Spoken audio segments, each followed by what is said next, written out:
Maesa, halo dok, masih bersama kami? Baik, baik Baik. Pak Rizal. Dok, ada 180.646 kasus baru hari ini yang dirilis oleh tim Satgas COVID-19.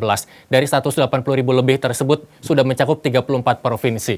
Kalau dari data ini sendiri, sebarannya dokter yang mungkin dinyatakan kurang di daerah-daerah yang justru penanganan COVID-19-nya ini diperlukan, daerah mana dok?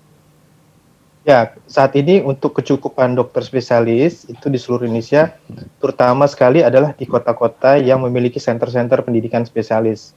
Kalau di Jawa, karena hampir semua provinsi memiliki center-center pendidikan, kecuali Banten ya, itu hampir rata-rata rasio spesialis tertentu ya, jadi tidak semua spesialis, spesialis tertentu seperti penyakit dalam, kandungan, dan lain-lain itu sudah mencukupi rasio, bahkan beberapa kota besar itu rasio sudah melebihi.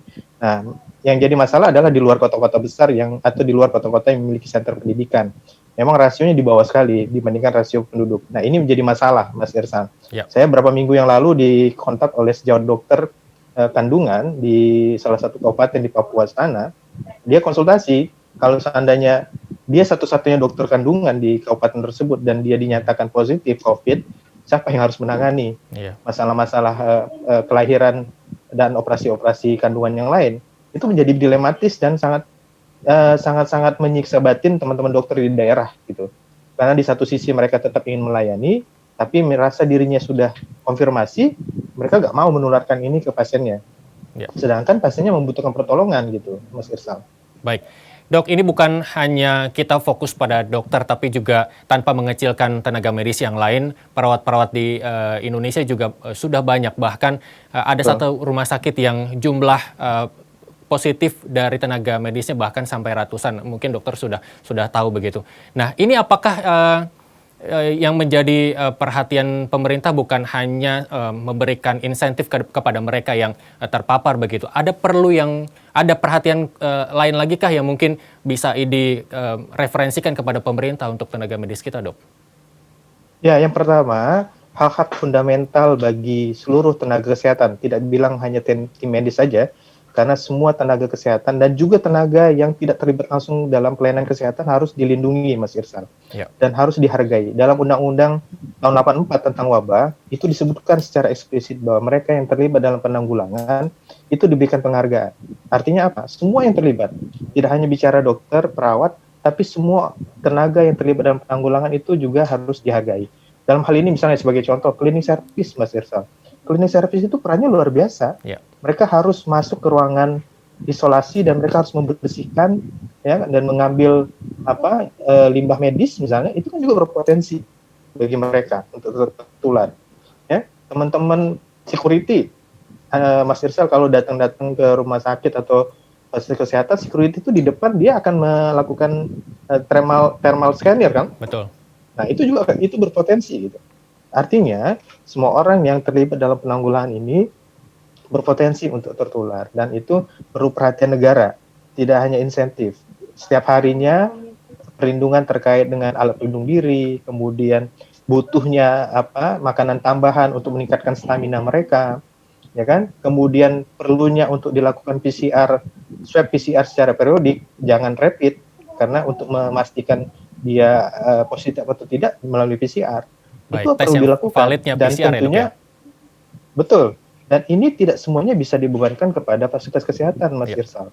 Karena tidak semua rumah sakit mampu untuk melakukan itu. Ya kan, apalagi sejak pandemi ini penurunan jumlah pasien juga berdampak kepada kondisi keuangan rumah sakit. Sehingga memang butuh betul dukungan dari pemerintah. Baik, itu menjadi PR pemerintah. Mungkin ini sudah memberikan referensi tersebut kepada pemerintah, dok? Oh, sudah. Baik. Sudah.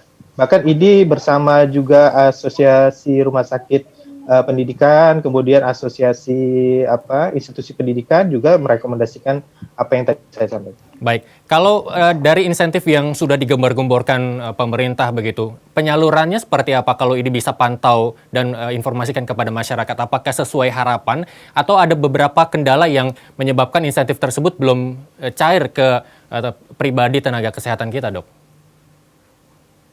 Ya, hampir sebagian besar informasi yang kami dapatkan insentif sudah diberikan. Cuma memang angkanya di luar ekspektasi awal. sebagaimana yang disampaikan oleh Presiden Bapak Joko Widodo kan pernah menyebutkan bahwa dokter mendapatkan 15 juta, Ya. kemudian perawat mendapatkan 7,5 juta, ternyata angkanya tidak seperti itu. Jadi ada rumusan-rumusan yang di dalam peraturan menteri itu berdasarkan dengan jam jaganya sang dokter atau perawat. Jadi tidak full sebagaimana yang disampaikan oleh Presiden. Nah itu memang agak kaget juga teman-teman di lapangan karena berharap dapat sebagaimana yang disampaikan oleh Bapak Presiden, ya kan? Baik, Dok, mungkin bukan bermaksud untuk mengkhawatirkan masyarakat, meskipun kita tetap harus waspada begitu ya. Angka semakin hari semakin bertambah, terus kemudian juga ada pernyataan yang mengatakan bahwa ada mutasi virusnya, bukan hanya droplet saja bisa tertular dan lain sebagainya. Mungkin keterangan dari ID sendiri untuk memberikan edukasi secara singkat kepada masyarakat terkait mutasi virus tersebut untuk seperti apa? Oh, terkait mutasi ya, beberapa teman-teman yang pakar di bidang virologi dan mikrobiologi memang menyampaikan kita berhadapan dengan virus jenisnya RNA ya. Jenis RNA ini memang sangat sulit untuk ditangani karena memang dia paling mudah untuk bereplikasi atau bermutasi. Nah, jadi memang kita jangan fokus kepada bagaimana menghadapi virusnya. Justru harusnya kita berfokus kepada langkah-langkah pencegahan supaya tidak terjangkit oleh virus. Satu kalimat saja, Mas Irsal, disiplin terhadap protokol kesehatan. Itu kuncinya sebenarnya. Baik, Dok, pesan dari Dr. Mahesa mewakili PBID begitu kepada dokter-dokter yang bertugas menangani pasien COVID-19, sekaligus pesan kepada masyarakat untuk penanganan COVID-19. Ini harapannya, kalau dilihat dari angkanya sih mungkin mustahil cepat, tapi kita tetap optimis bahwa virus ini cepat berlalu begitu. Pesannya seperti apa, Dok? Ya, pesan saya kepada sejawat dokter di seluruh Indonesia tetap semangat untuk tetap melayani masyarakat, karena itulah sumpah kita sebagai dokter untuk tetap melayani ya. Baik.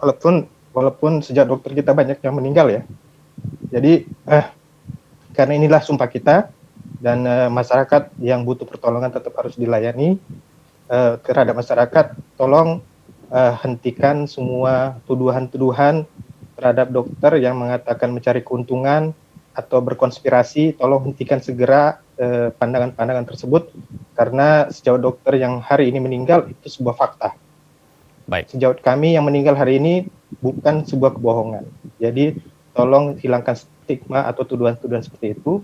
Dan kami sangat berharap semua masyarakat tetap menjalankan protokol secara disiplin. Kami tetap berharap setiap hari, bahkan banyak sejawat kami yang berdoa supaya kita semuanya tetap sehat. Tidak ada satupun yang kemudian tertular yang harus dirawat di rumah sakit, karena kita semua ingin semuanya sehat. Kita semuanya ingin cepat melewati pandemi ini. Baik, dokter, sampaikan salam kami dari Nusantara TV kepada teman-teman nanti di BNPB terkait doa bersama begitu ya, dan kepada teman-teman dokter yang bertugas di seluruh Indonesia tetap semangat. Salam kami, terima kasih untuk penanganan COVID-19 di Indonesia. Terima kasih Dr. Mahesa telah bergabung bersama kami di Dialog Petang.